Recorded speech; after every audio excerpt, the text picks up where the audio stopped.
Hey, what's going on, guys? Brian Maples back with another video. How you guys all doing today?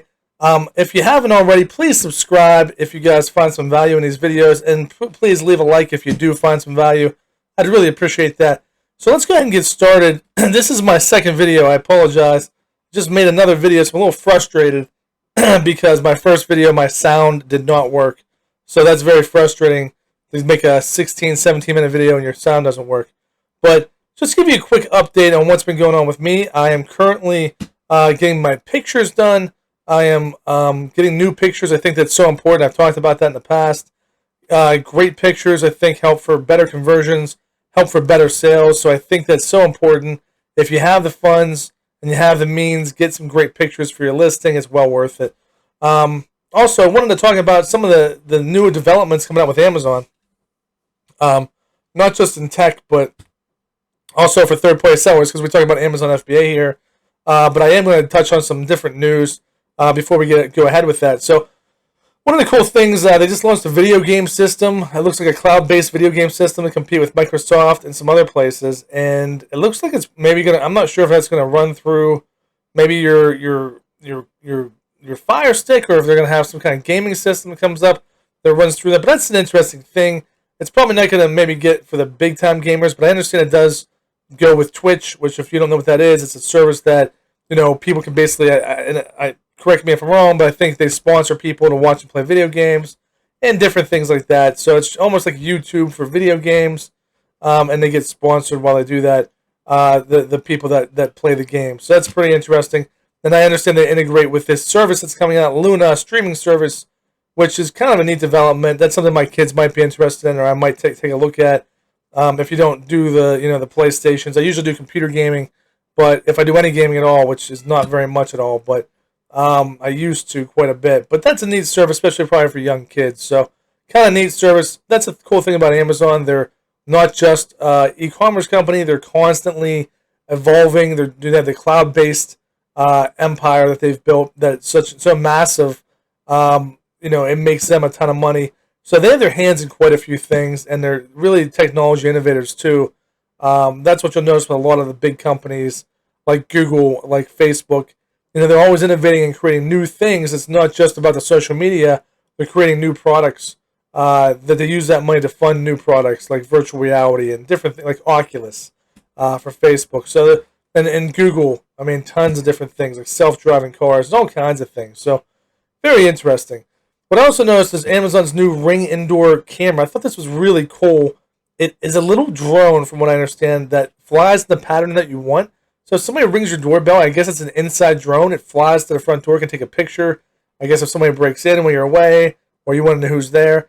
I thought that was really interesting and really kind of creepy, but it's kind of neat. It's also because it's futuristic. It's something that I remember watching when I was a little kid, stuff like that, and here it is. It's finally coming with these little mini drones flying around your house, right? And before you know it, Amazon will be delivering packages via drones like they've been talking about. So all very interesting. Another thing that unless you've had your head under a rock, you definitely have seen all the different issues with, people being pulled over and police. And I'm not even going to get into it. I have my own opinions. We'll just leave them at that. But what is interesting is Ring is coming out with, basically, you can say, like, Alexa, I'm being pulled over, and it'll start recording. It's basically a Ring for your car, like a Ring doorbell. Those of you that don't know what that is, it just records people at your front door when they ring the doorbell. You can get recordings of who comes up to your front door. You can talk to them. This is kind of like that for the car, or it is that for the car. So it can do impacts or robberies, or when you get pulled over, it'll start recording. So it's kind of an interesting thing. It'll kind of in some ways help if somebody steals something from you or breaks something, or you get pulled over, so you're for your safety. But wherever you happen to fall under that under that argument, it doesn't matter. The point is, this is a neat development, and Amazon, it seems, is responding by creating products that kind of fit the narrative of what's going on. That's kind of genius in a way. They could sell a ton of those just for the fact that if somebody hits my car, like somebody hit my car a couple years ago when it was parked, maybe that video would have showed the car that hit it, or the bus or whatever hit my car. I would like to know who that was, they cause significant damage, and I never found out. Nobody ever stopped or left a note or anything. So that would be kind of a neat thing to have that could activate should something like that happen. Maybe get a license plate number. I think that's a very cool innovation. Another thing, it looks like they're coming out with new devices. I saw that. I think they're kind of pushing that for the holidays and for obviously for Prime Day coming up. And they have an Echo that's a sphere, which was really cool. Just coming out with new devices all the time, new technology. It's very cool to see. I'm a big technology buff, so very cool stuff to see. I really like seeing the new stuff that's coming out. So another thing that is going to affect you potentially if you are a seller, I thought this was interesting. I've been following this somewhat.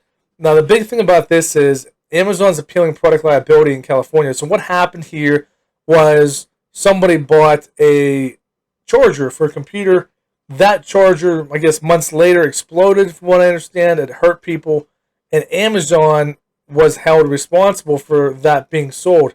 Now, Amazon's stance on this and taxes in general has been in the past that the seller, since they're over half of the, if those of you that don't know, over half the sellers on Amazon, or half the products being sold on Amazon are third-party sellers.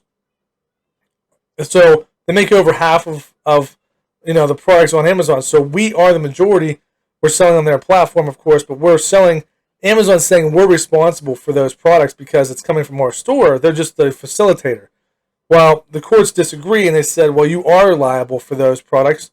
And they're saying that, they're going to be held liable for paying out on that product. Now, it doesn't mean you're off the hook as a seller, and I highly recommend it. I'm not a lawyer. I am not an accountant or anything like that. This is just what I do, and these are always all my own opinions. So if you disagree with them, that's fine. I'm just letting you know what my opinions are. So take it for what it's worth. But I would recommend, for at least for me, and I have this, is product liability. If you have a business, if you're making a decent amount of sales, you most definitely want to consider that. If you're doing private label, you could lose everything if you don't have insurance to back that up. Because if somebody gets hurt with one of your products, if they sue you, you could easily go out of business overnight. And they could sue you for a bunch if you don't have somebody to back you up, some type of insurance to back you up. So I highly recommend that. Insurance can vary in cost. The more you sell, usually the more you have to pay. Naturally, if you sell $1 million, you have to pay more than somebody who sells $100,000 because there's more product out there. There's a higher chance that somebody gets hurt with one of the products. There was even something as simple as there was an issue with a dog leash. I remember reading about with this type of case with Amazon was that the dog leash broke and it came back and it actually blinded somebody or partially blinded somebody's eye. And they were trying to sue not only the owner of the company who disappeared, they were trying to sue Amazon. So, you have to still cover yourself because if I know lawyers are coming after you and your company as well as Amazon. So, just a little bit to think about there. And in taxes, it's been a similar situation where in the past, states have been going after sellers for sales tax. Now that Amazon's collecting in all but 4 states, Amazon's responsible for collecting those taxes. The states decided that the facilitator, they're not necessarily just a facilitator. They are, if you go to the grocery store and you buy, a pack of coffee that's, you buy Dunkin' Donuts coffee, then that's going to be, that store is going to be responsible for paying the sales tax or collecting the sales tax on that. And that's been the stance of, the Merchants Guild, I believe, versus Amazon, who's saying, no, the seller's responsible, which is insane because there's so many different districts and things to collect. Amazon, it has been found that the states are making Amazon liable to collect the sales tax in all but 4 states so far. Again, not a tax accountant, but if you follow that, that's kind of the stance they've taken too in the past. So it looks like Amazon is becoming responsible for the product liability, but it doesn't mean that you are also, as a seller, not responsible. And also responsible for the sales tax, which in this case, I think they should be. But again, that's not up to me. That's going to be up to the courts to decide. And I think in many states they are. So anyway, moving on. Don't forget to get insurance if product liability insurance if you don't already have it, especially if you're doing private label and you're selling a good bit. Just an opinion. So let's talk real quick about what is going on with Amazon in general. from what I understand, they are allowing, I think they're calling it, and I'd have to look again, they're calling it, I forget exactly the term for it, but they're allowing you to basically bundle your items. I always wondered why Amazon never did this. So one of the big things is, as a seller, is creating a bundle. That's a great way to differentiate yourself. So if somebody has a volleyball, or a volleyball net, you add volleyball to it, right? Maybe you add a couple volleyballs and a pump, you get a little volleyball kit there, right? That's not a great example, but that's the idea behind it. You create a bundle that has the whole set, right? So now what they're allowing sellers to do, if you sell a volleyball and you sell a volleyball net, and you also sell, let's say, a volleyball pump or just a pump you could create a bundle with all of those, so the seller could buy all of those in one big bundle. Now, I don't know all the details of how it's going to work, but if you're looking at your Seller Central, it will be listed in there. You do have to be brand registered, from what I understand. I do not know all the details other than that, but I do know you have to be brand registered. The thing about it is, will it get rid of bundling in general? I don't think so, because I think you're going to have less FBA fees as a bundle, right? But what it will do is, let's say somebody was selling a volleyball for 10 years now, and they have 8,000 reviews, right? So they're going to be selling a lot of volleyballs. Now it'll allow them to take that 8,000 review volleyball and pair it with a volleyball net they may have and create a bundle. Whereas, before on Amazon, you didn't necessarily have to create a bundle to make money. Years ago, you could just put a product on and you would do well. If you have one of those products on there, it's going to allow those sellers to combine it with another product and make a bundle and help them compete with the ones that are bundling and doing kits. So in that respect, it could hurt if you're a bundler, which you kind of want to be, but you also want to improve the product if you can. But sometimes that involves bundling, which I love bundling. And I don't think it's going to go away, because I think the FBA fees in general for a bundle are going to be lower if you have them already packaged together, because you're going to pay less for the whole package. What I mean is, if you have 3 different items in a bundle, and then they try to create a bundle by having 3 separate items, that means it's 3 separately packed items. It's going to cost them more in FBA fees. You should be able to beat them in the price, but it does allow more options. So let's say you have 3 items in your bundle that are all related, and another seller has 3 separate items of that same items, and they want to, let's say the customer only wants 2 out of those 3, that could hurt you, because now they're going to get the volleyball net, but maybe not the pump, right? But maybe you have the pump with it, but maybe you can do it cheaper, though, because yours are all bundled together, because you're paying less than FBA fees. So I don't see it as being the end of the bundle. We'll have to wait and see how it all plays out. I don't know all the details. I don't know if they'll be able to save anything by doing it that way, if the seller will save anything by doing it that way, or if they'll get charged less. So it should be interesting to see how that does. It's something to keep an eye on. Again, you do have to be brand registered, so that will limit some people. But it is something to, like I said, keep an eye on and look and see how that progresses, going in the future. Other than that, there's not much going on. I am trying to be on a health kick, trying to lose some weight. Amazon has has not made me get fat, but I have not concentrated on my health, and it's not been good. But I'm late nights doing suppliers, talking to suppliers, and getting pictures done. I get storage lockers. You want to get ready for Q4, because I'll tell you what, Q4 is coming. And what's going to happen with these limits on Amazon is it's going to hurt so many sellers. I've heard from multiple people, including myself, if you don't have a limit because your IPI was lower, you still have a limit on your ASINs. And that limit is causing a lot of trouble, because for me, for example, if I sell in a month a few hundred units of an item, and now it's not letting me replenish them fast enough for me to stay in stock. So what's happening is they're only letting me send in a few hundred at once. So then I go to my supplier and I tell them I want to send in a few hundred units instead of 1,000. Well, guess what? My freight forwarder tells me, well, now your shipping costs, instead of paying $3 an item, now you're paying $4 an item. So it cuts into my margins, and it really hurts. And now if I wait till I can ship in 1,000, I'm going to be out of stock. So what Amazon's doing with these ASIN limits is tremendously bad for the seller. It's hurting the seller quite a bit, and it's very frustrating. And I know a lot of people are having the same issue I'm having. What I would recommend, get a storage. Even if you have to pay a little more, at least you'll be in stock, because what I suspect is going to end up happening come Q4, if this stays in place as it is, sellers are going to start running out of stock during the holiday season. It's either going to be a huge opportunity for you, or it's going to be a huge failure for you, meaning you're going to lose thousands in sales potentially. Or if you have the stock sitting in a warehouse or a storage locker that you can ship in and get in there within a week, because they're only going to get more backed up checking your stuff in during the holidays, then you'll be able to get it in faster, and you'll be able to have more sales. So you'll be able to ship in 300 at once. Yes, it may increase your costs a little bit, but it's already increasing your cost by only being able to send in a few hundred at a time. So there's that to consider. I would definitely recommend getting ready for Q4 now, not tomorrow, because it's going to come up quicker than you think. Q4 is here, it's upon us in October, but the holiday, once it hits November, near the end of November, sales will go nuts. If you've never been in Q4, you understand what I'm talking about once you hit it, and you don't want to run out of stock like I did last year and lose thousands in sales and reviews. So something to consider now, guys. Q4, I think, is going to be a massive one. It's I just feel it coming. So yeah, make sure you're doing that, guys.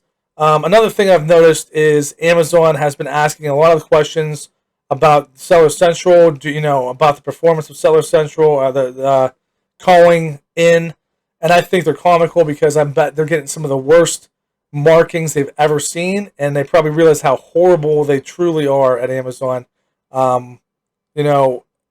Taking care of sellers. It's been a horrible track record. I think anybody who's called in understands that and would agree with me. However, I noticed they're asking the same questions to see if there's any improvement. I did call in recently, and I really had a great experience, and I was really surprised and pleasantly surprised. So what had happened was I called in. Not only did she do a call sequencing, she was able to figure out all my issues by asking, and took care of all my issues at once instead of me having to call 3 separate times with 3 separate issues. And that's good customer service. She does something called a call sequencing model. And I would consider myself a customer service expert. Now, why do I say that? I was doing customer service for over 10 years. I trained reps on how to do it. I created sequencing models on how to take calls, how to use your resources, how to take care of the customer. So I have that experience. I would consider myself an expert when it comes to customer service. And what I noticed was when I called, she used this call sequencing model. Now, this was developed originally by doctors, so you could find out the patient's basically symptoms and issues, and you could move on to solving their problem, summarize what you did. So, for example, you call in and you say, hey, I have a problem with, you call a cell phone provider. I have a problem with my cell phone. It's not working, it's broken. I say, oh, I'm sorry you're having a problem with your cell phone. Show a little empathy. If you're any good at that, which most reps suck at, just say, I'd be happy to help you with that. Let's go ahead and take a look at what we can do. I want you to do this, this, and this. And basically, you summarize what they said to make sure that you understand the whole issue first. You move into solving the issue. You ask them if there's anything else they can help you with. You summarize their issue and the problems, the things you did to solve that issue, and then you move on. So there is an actual model to that. It's not just random talk. There's actually a model from beginning to end. And if you listen for it, you'll hear it. And I did hear that in the call, and I thought that was great because it had a clear direction for the call, and she listened and she addressed my issues, and I gave her a 5-star. I thought it was great. It was one of the best experiences I've had with Seller Central. I'm excited if that's the move they're taking and where they're going with it, because it means that they've hired the right people to train their reps, but it all depends on who you get. Sometimes the first call I made that day, the guy put me on mute and didn't ever get back to me. I sat on the phone for 10 minutes, nothing. So, I don't know who you get, but the woman I got after that was excellent. So it seems like they're trying to make improvements, and then they're asking the same questions in Seller Central to see if those improvements are taking effect, which I find is a step in the right direction. I'm not going to hold my breath until I actually see it consistently, because I've had, for that one great call that I had with them, I had 40 or 50 horrible calls. So, it's going to take a lot more than one good call to convince me that they're turned over a new leaf. I truly hope they have, for the sake of us sellers, because we deserve it. We work really hard. We don't deserve to be treated poorly. And I think, hopefully, maybe Amazon is getting the message. Maybe they're starting to turn the tide. Again, I won't hold my breath. I will, hopefully you guys can give me some feedback and see if anything's been changing for you. But I have had some success as of late on a couple of calls, so that's been a good experience. Anyway, I hope you guys have a wonderful weekend. I need to hit the gym because I am like 284 pounds. I was jump roping yesterday. You ever try to jump rope at 284 pounds? It is not easy, and it's absolutely ridiculously tiring. So I need to get myself back in shape. I need to lose about 40 pounds. I've been doing too much Amazon, sitting here, and not enough working out. So I've let my health go. Don't let that happen to you. Yeah, so my obsession's gotten kind of bad with that, so I need to physically take care of myself in order to keep going. So I think that's an important part of running a business or any kind of venture you do. You have to be in good health. So I've been trying to take that more seriously, trying to eat better and drink my protein. Anyway, I hope you guys have a blessed weekend. If you guys have any questions, please hit me up at fbacommute@gmail.com, patreon.com/FBAcommute. I do coach people for a small fee. I tend to only take a small amount of students because I like to give a lot of personal attention. For those of you that are students, sign up. Go ahead and sign up for your call. I haven't had a lot of you do that this month. Definitely take advantage of that if you can. And if you guys have a video or a topic you want me to talk about, please comment or in the comment section. I'd love to do it if I know enough about it. I do know quite a bit about Amazon, and I'd love to do a video for you if there's something you want me to talk about, or at least refer you to a video that I've already done if I've already covered that topic, because things are constantly changing on Amazon. Hope you guys have a blessed day and a blessed weekend. We'll see you later, guys.